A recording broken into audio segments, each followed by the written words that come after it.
Hi, everyone. This is Heather Hodges. I'm an organizational psychologist. Welcome to my show. This is the place where we say I'm in to creativity, bold thinking, transformational growth, and meaningful conversations. Today, we are still making our way through an introductory series of podcasts on the Enneagram, where I'll explore each of the 9 types, their wings, stress and security numbers, how they might show up at work, their blind spots, and their paths for growth. And today's number is the last number in the anger or the gut or body-centered triad, and we're talking about ones. And ones are called perfectionists, but most ones I know, they don't like that name. They prefer reformer or improver. And ones have the passion or the vice of anger and the desire to be good. And they are principled, they are purposeful, and they are self-controlled. Now, even though they are in the anger triad with 8s and 9s, anger for the one looks completely different than for those other 2 numbers because it's usually internal anger. Because to the one, it's not okay to show anger. So anger turned inwards comes out kind of sideways like resentment. Now, at their best, ones are wise, they are discerning, they are realistic and noble and morally heroic.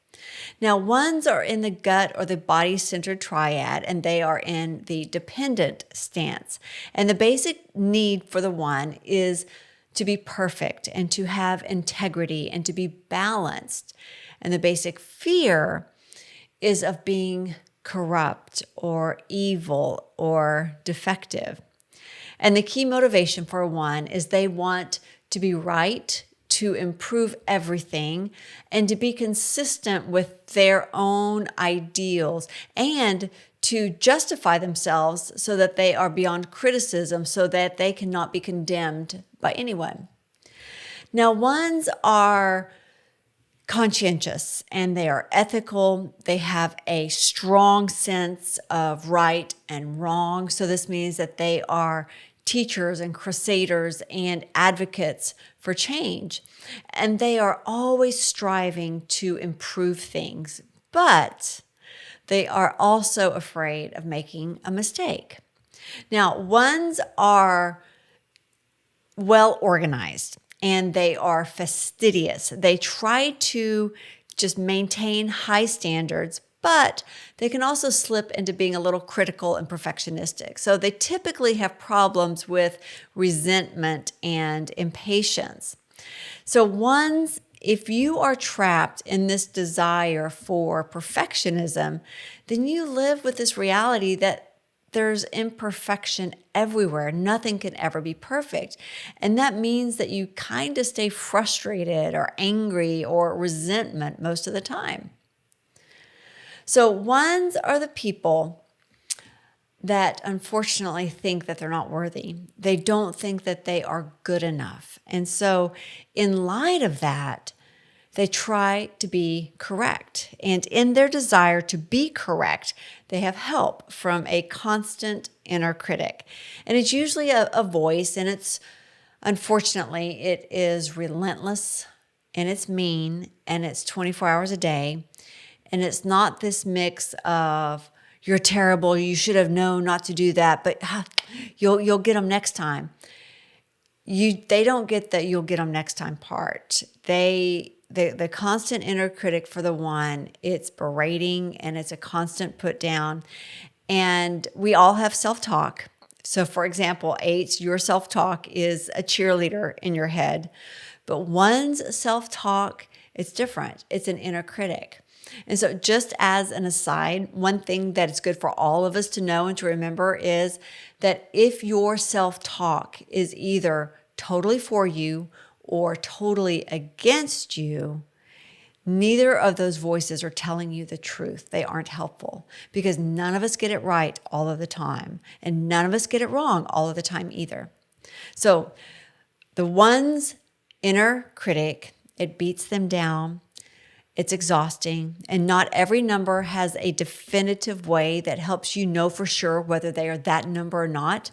But if you are a one, and if these, well, what I mean to say is if these voices, the way I'm describing this, if this resonates with you and you hear these voices and you know what I'm talking about, then you're probably a one. And if you don't hear the voices, if you don't have that constant negative inner critic just berating, being mean, that just always putting you down, then you're not a one. That's a deal breaker. So ones have a compulsive need to get things right and to put things right. Years ago, I officed next door to an Enneagram 1.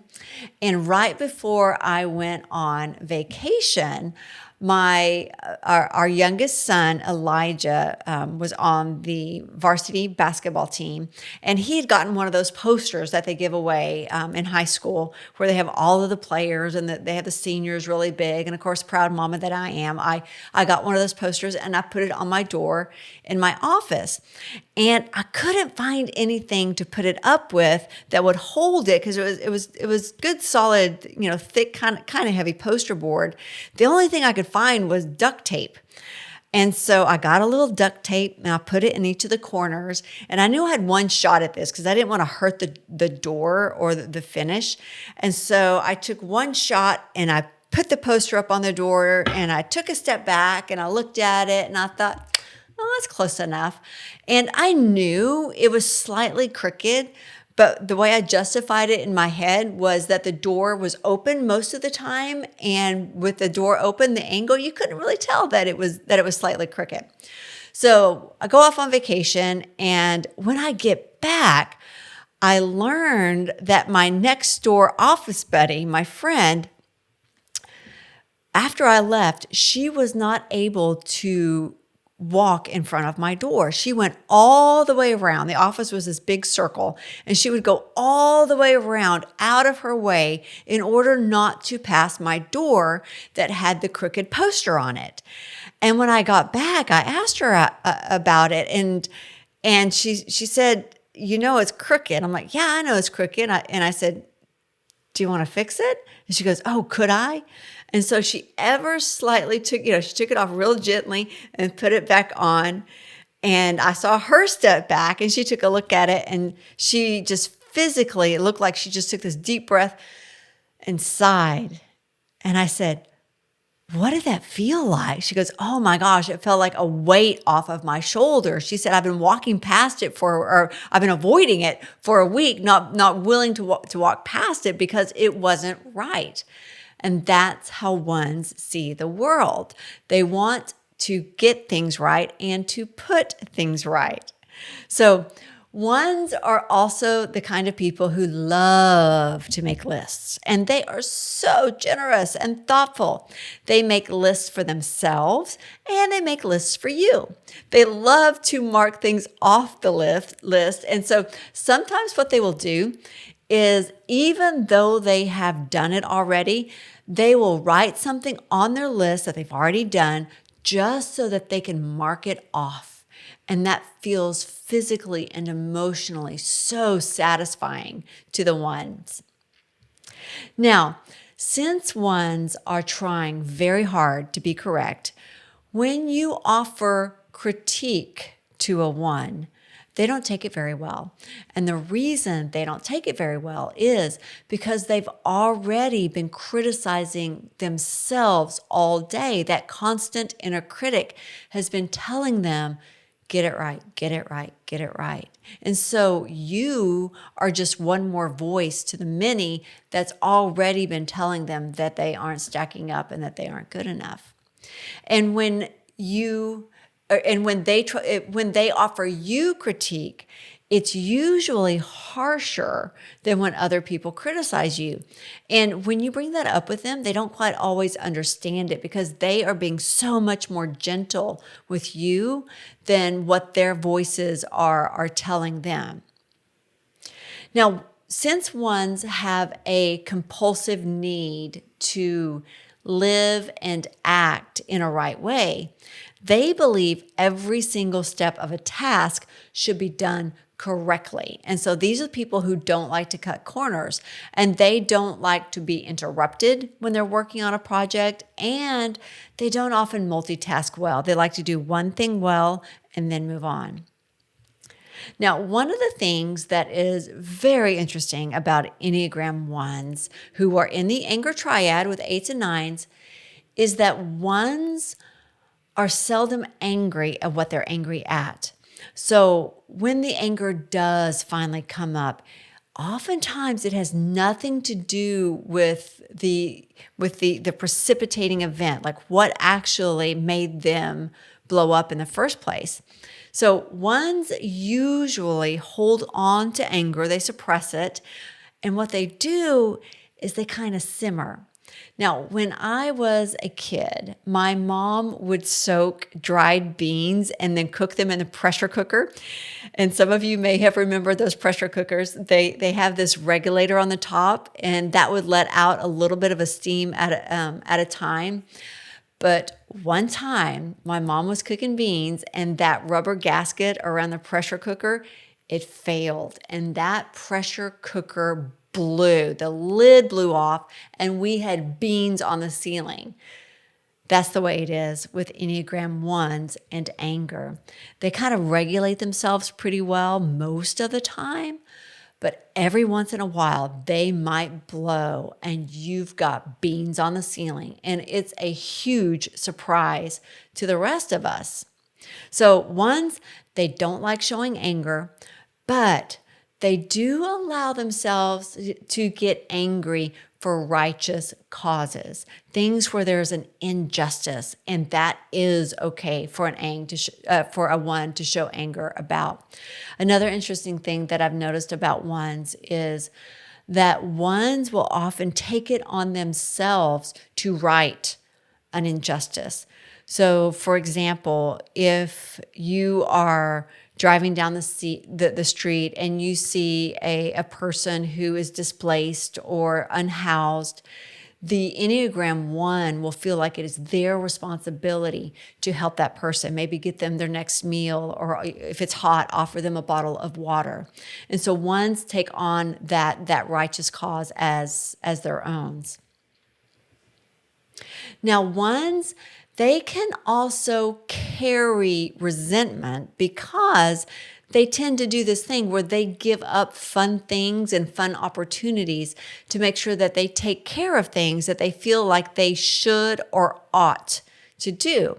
So the language of should and ought is very familiar to Enneagram 1s.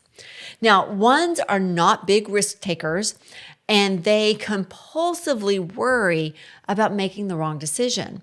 And so they have this judging, comparing mind, and they see error that other people do not see. Remember my Enneagram friend who office next door to me, and she fixed my son's poster? Well, after the poster incident, she would often come over and just kind of lean in the doorway. You know, now that the poster's fixed, she could come and look at my door. So she would lean in the doorway and we would just chat a little bit. And one time I saw her just kind of cut her eyes over and look at the pillows on the club chairs that I had in my office. And she did this a couple times. Now, I knew the cushions on my chairs were crooked. Somebody had just been in there, was sitting down. They had popped up, and the cushion had popped off, and it was sitting crooked. So I knew it was crooked. I just hadn't gotten up to fix it yet. And so I said to her, I said, "The cushions are crooked, aren't they?" And she goes, "Yes, but they're really lovely." Like, she didn't want to be insulting to me. And then I said, "Would you like to fix them? Would you like to straighten them?" And she said, "Oh, could I?" And so she went over there and straightened them. And of course, we had the conversation, how'd that feel? When an Enneagram 1 corrects something, they actually have a physical sensation of release, like, okay, everything's right with the world in this moment. And so from then on, whenever she came into my office, I always gave her permission, please, if I don't see it, if I haven't done it, just help yourself. Like, if it's going to make you feel better, by all means, please straighten my cushions. And we always had a fun laugh about that. Now, this is an Enneagram teaching for every number. So I want you to really take this in. You can never change the way you see. That's the way Enneagram 1 see. They see the error. They see the things that can be tweaked or changed or corrected. You can't change the way you see. What you can change is what you do with how you see. Now, ones, like every other number, they can't not see the world like this. They see what needs to be perfected. Now, when the one is certain of correctness, then those voices stand down. And each Enneagram 1 I know has a different strategy for helping those voices stand down on a regular basis. I have a friend who gets up early every day, rain, shine, snow, whatever. She runs 3 miles every day, and that's how she helps her voices to stand down. And I've had a lot of ones tell me that they often have white noise or music or the TV on in the background to kind of help drown out the voices. And when they have trouble sleeping, and they often do, they listen to the radio or a podcast or audiobooks, or they leave the TV on just to kind of help them sleep and not hear the voices so much while they're down. Now, like Enneagram 8s, ones are prone to black and white thinking, and they believe in their own moral and ethical superiority. So they're socially charming, they are methodical, they are punctual and orderly, they are fair-minded, they are systematic and consistent and meticulous, but they're often kind of slightly depressed by the lack of perfectionism in the world. And so they respond to vulnerability in other people. They can be very tender with other people, but they have a hard time admitting to their own vulnerability. Now, the orientation to time for Enneagram 1s is, of course, the immediate, because there's so much to be done right here and right now. And ones aren't often just out there and overt and showy with their feelings. But how they let you know that they love you or that they care for you is that they will do their part, they'll do it well, and they will love you through their actions of, taking care of things. Now, a crucial thing for ones is to understand and to recognize that love and acceptance, it can come, and it does come, and it has nothing to do with how perfect you are or how perfect you can make things. You can be loved just as you are. Okay, now let's take a look at wings for one. So ones, of course, have a 2-wing and a 9-wing. We all have both wings, but sometimes we are overly dependent on one of our wings over the other. And of course, our goal is to develop both of our wings so that we can be mature and complete. So ones with a strong 2-wing are extroverted and warm and empathetic, and they are effective problem solvers for the group, and they are extremely generous to others. But ones with a strong 2-wing, they can sometimes talk too much, and they try to accommodate and do too many tasks in one day. And these ones, they often have a fast, rapid talk style. So they talk fast, and their talk style, it can quickly go from teaching to preaching. Now, on the other side, ones with a strong 9-wing, they tend to be a little more introverted, a little more relaxed and detached, and they will think before they speak so that they don't say something wrong. And so you'll notice that they often pause before finishing a thought, and they like to mull things over for a very long time. And it turns out that this 9-wing, it kind of exacerbates procrastination instead of helping the one get things done. Okay, what about the arrows, the stress and security, or the stress and the growth arrows? What do they mean? So when ones are moving in the direction of stress, They can travel that line, and they can suddenly become moody and irrational at 4. And this is when their inner critic really clocks in some overtime, and their need to perfect things goes into overdrive. And they are more resentful of others. They are more sensitive to criticism and feedback, and they're often a little bit more depressed in this space. So here is a space where they just want to be free of responsibilities. Don't ask me for anything. Leave me alone.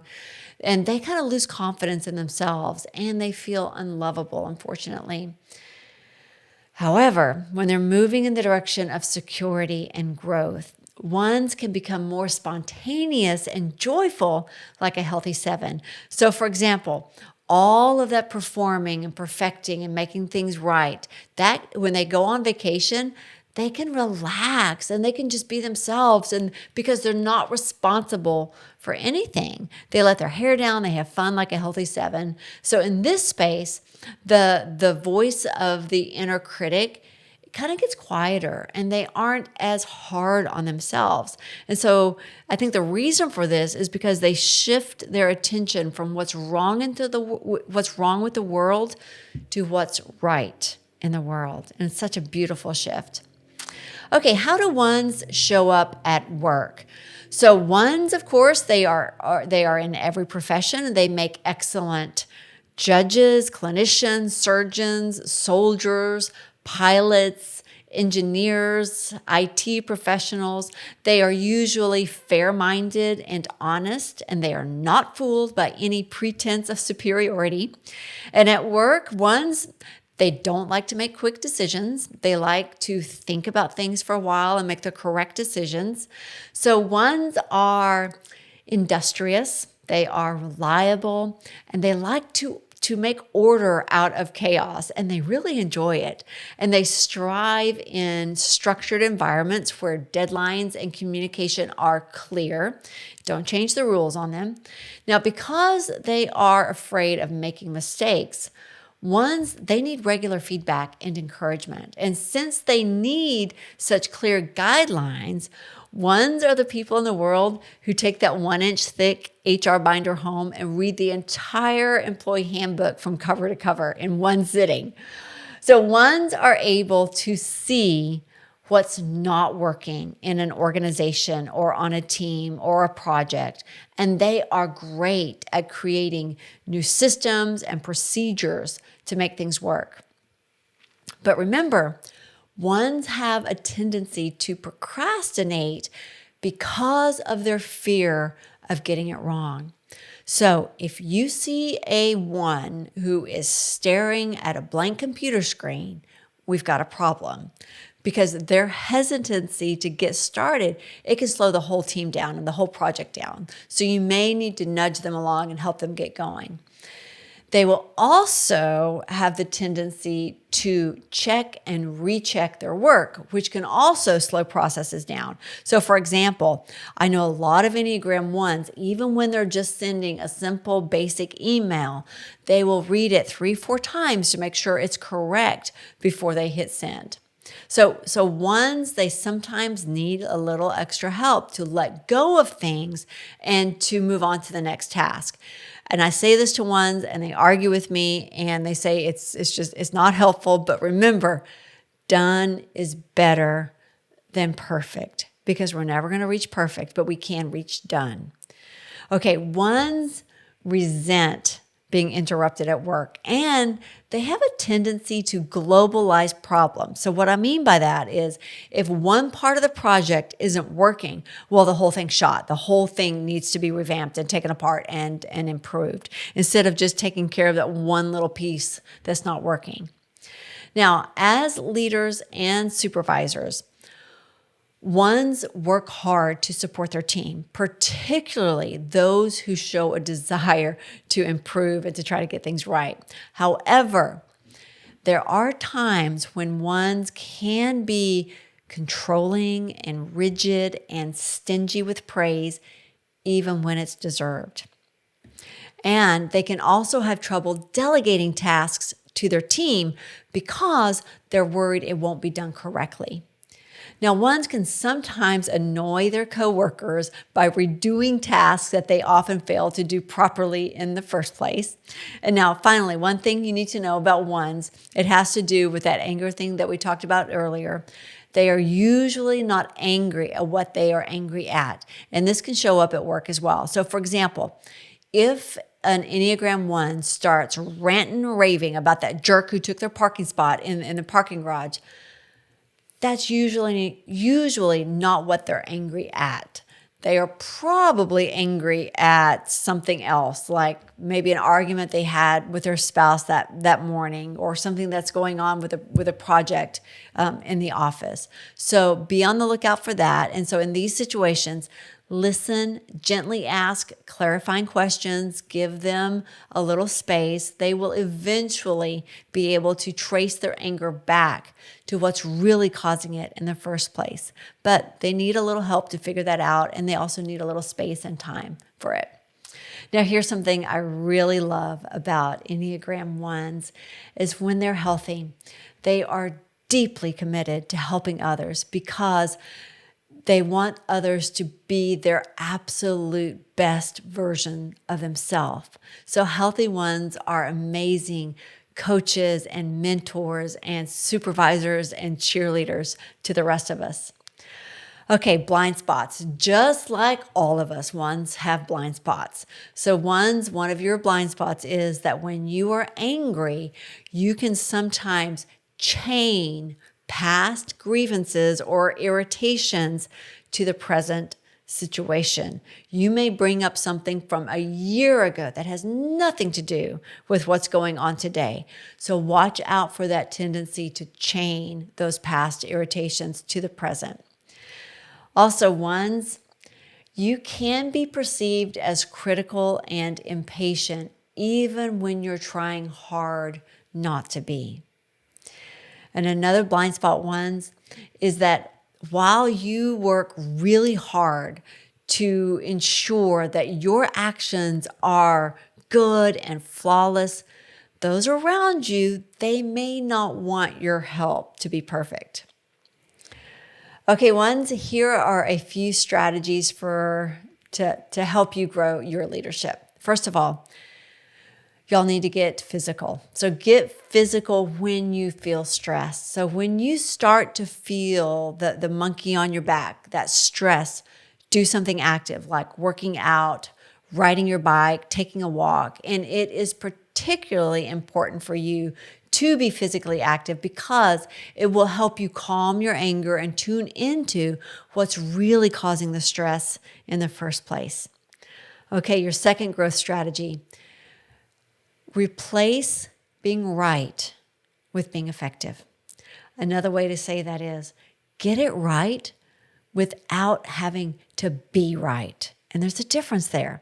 So whenever you feel critical of someone else or you believe in your absolute rightness of a course of action, ask yourself, would I rather be right or be effective? Okay, a third growth strategy, delegate more.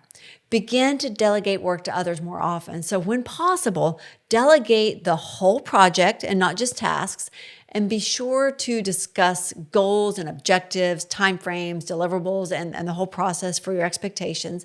And then check in periodically without micromanaging and offer lots of positive reinforcement. And finally, Enneagram 1s, listen up. Have some fun at work. Surround yourself with items in your office that make you smile and bring delight. Have your favorite picture on your desk. Share your favorite things with your colleagues, like your favorite coffee or your tea or your favorite pens, an inspiring article, maybe an inspirational quote. Let your colleagues see your lighter, humorous side sometimes. Okay, the healing message ones need to hear is you are good. Enneagram 1s, you are good. Well, there you have it, Enneagram 1s. This is the third part in a series of episodes explaining each of the 9 Enneagram types. So if you missed the first 2 episodes, go back and listen to Enneagram 8s and 9s. Thank you for joining me in this conversation. And if you enjoyed today's episode, don't forget to subscribe, leave a review or a comment, and share it with someone who could use a dose of creativity and inspiration. So until next time, keep saying I'm in to creativity, bold thinking, and transformational growth and meaningful conversations. May you be wildly creative in your life and leadership. I'll see you soon.